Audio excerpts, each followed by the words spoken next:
Animais. Os animais dividem-se em 6 grandes grupos.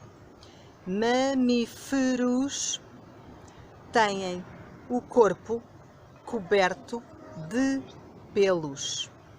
Respiram por pulmões e alimentam-se do leite da mãe, enquanto são pequeninos.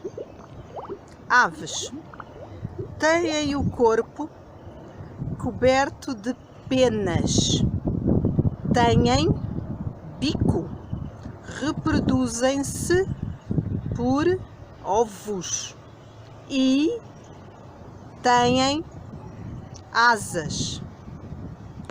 Peixes têm o corpo coberto por escamas, respiram por guelras, porque vivem dentro de água.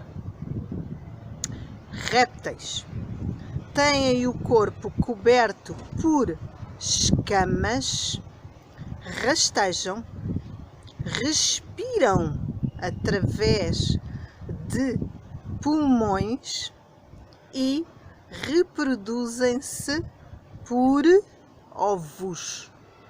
Insetos têm o corpo protegido por uma substância chamada quitina.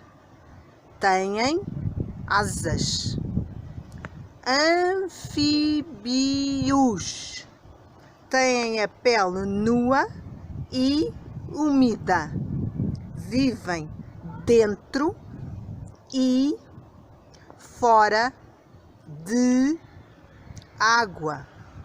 Alimentam-se de insetos e reproduzem-se por ovos.